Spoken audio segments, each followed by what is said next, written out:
Hello, friends, family, neighbors.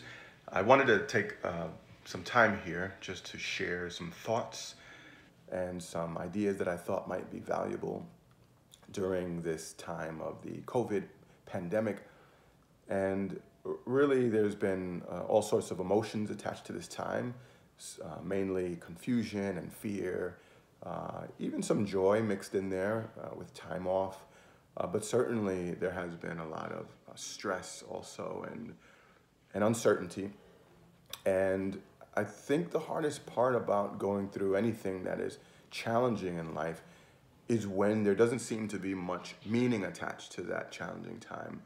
And so I'd like to share some thoughts from the scriptures that I think can illuminate maybe at least some of the meaning that might be behind all of this. And so I'm going to start by reading a scripture in the book of Daniel, Daniel chapter 3. And here Daniel is a captive in a foreign land, which is already stressful and uncertain and can be fearful and all of the things that I think we can relate to during these times.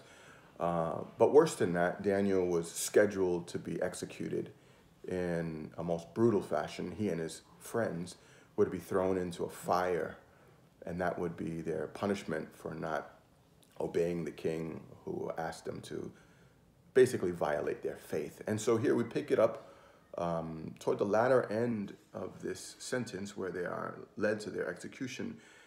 And Daniel and his friends respond in this way.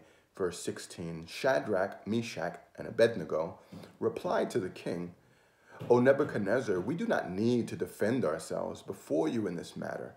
If we are thrown into the burning furnace, the God we serve is able to save us from it, and he will rescue us from your hand, O king. But even if he does not, we want you to know, O king, that we will not serve your gods or worship the image of gold you have set up. Then Nebuchadnezzar was furious with Shadrach, Meshach, and Abednego, and his attitude toward them changed. He ordered the furnace heated 7 times hotter than usual, and he commanded some of the soldiers in the army to tie up Shadrach, Meshach, and Abednego and throw them into the blazing furnace. So these men, wearing their robes, trousers, turbans, and other clothes, were bound and thrown into the blazing furnace. The king's command was so urgent and the furnace so hot that the flames of the fire killed the soldiers, who took up Shadrach, Meshach, and Abednego, and these men, firmly tied, fell into the burning furnace. Then King Nebuchadnezzar leapt to his feet in amazement and asked his advisors, weren't there 3 men that were tied up and thrown into the fire? They replied, certainly, O king. He said, look, I see 4 men walking around in the fire, unbound and unharmed, and the 4th looks like a son of the gods. Nebuchadnezzar then approached the opening of the burning furnace and shouted, Shadrach, Meshach, and Abednego, servants of the Most High God, come out, come out. So Shadrach, Meshach, and Abednego came out of the fire. And so here we see many things, but certainly 2 ideas that I want us to pay attention to.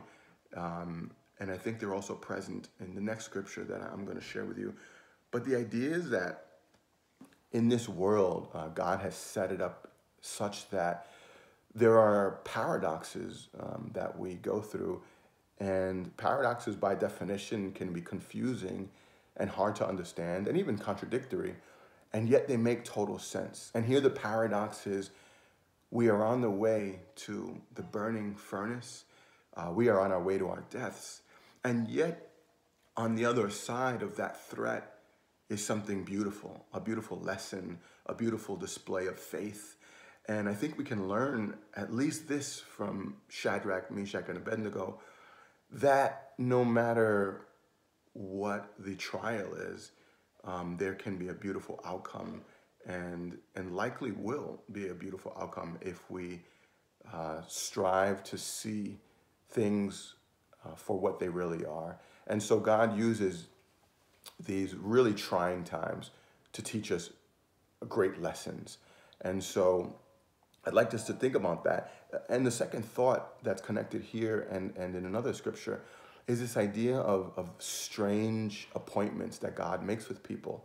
And so as much as we would like our meetings with God, our times with him where he speaks to us and reveals things to us and works in our lives. We'd like those times to be times of peace. As it turns out, there are often times God says, I do want to meet with you. I do want to speak with you. I do want to communicate and teach you. But the time and place is going to be quite inconvenient. And so for Shadrach, Meshach, Abednego, the time and place was inside of a burning furnace. That's where God wanted to meet them. A strange appointment location and a strange time, and yet that's where the Lord was, and that's where he had decided he wanted to meet with them. And I'd like you to consider that, and I've certainly considered this, that this pandemic, while it's extremely inconvenient, even frightening, it's the time and the place, the paradoxical time and place where God says, this is where I want to meet you, and this is when I want to meet you. And our response might be, but why here? Why not a beautiful mountain? Why not a peaceful time? Why not a great sunny Saturday morning when I have nothing to do?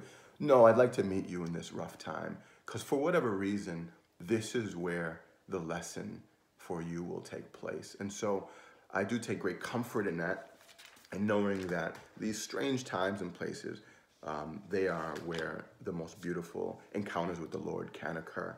And I'll read one more scripture, and I'll end here in Matthew 26. So we read about Daniel, Shadrach, Meshach, Abednego, and now about Jesus. Matthew chapter 26, verse 36. It says here, Jesus went with his disciples to a place called Gethsemane, and he said to them, sit here while I go over there and pray. He took Peter and the two sons of Zebedee along with him, and he began to be sorrowful and troubled. Then he said to them, my soul is overwhelmed with sorrow to the point of death. Stay here and keep watch with me. Going a little farther, he fell with his face to the ground and prayed, my Father, if it is possible, may this cup be taken from me, yet not as I will, but as you will. And here we see Jesus, who as a Christian is the Lord of Lords. He is the King of Kings. And even Jesus praying to God for the cup to be removed from him, another way of saying his death, which was imminent at this time. Lord, can you take away this gruesome death, this crucifixion that I'm about to undergo? Is there any other way? And the response, as we know now, was essentially, no, this is the time and this is the place where I want to meet you. It's at the cross that I will talk to you and that I will display my power through you. Again, a very, to say the least, inconvenient time.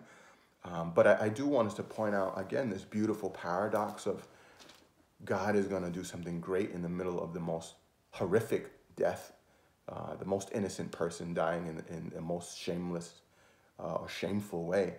And again, this strange time that God chosen. And so I think we could take a lot of comfort that even the very Son of God, as he prayed for relief, the answer was essentially, no, not right now, but there's something great behind even this suffering. And obviously Jesus suffered the most, but he also was glorified the most afterward. And no one enjoys a closer relationship with God than Jesus. But that closeness came in part because of the times like this where Jesus struggled through and came on the other side to meet the Lord in a powerful way. I want to encourage you during this time to take advantage of this beautiful paradox where we, on the one hand, are going through something that's tough and unprecedented, but on the other hand, we can come out of it with an encounter with the Lord that is also equally as powerful and unprecedented. And I want you to take, if you can, the example of Daniel, who thought, even if I'm not saved from this earthly harm, there is a God behind it who I believe in more strongly than any human trial.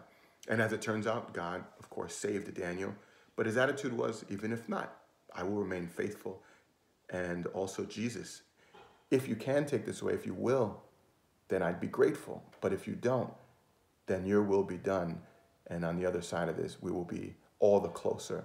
I hope this helps. And I would ask us to increase our faith during this time. And as James says, even in the midst of trials, we can rejoice knowing that there is a God who desires to communicate with us and teach us through the hard times. Take care, and God bless.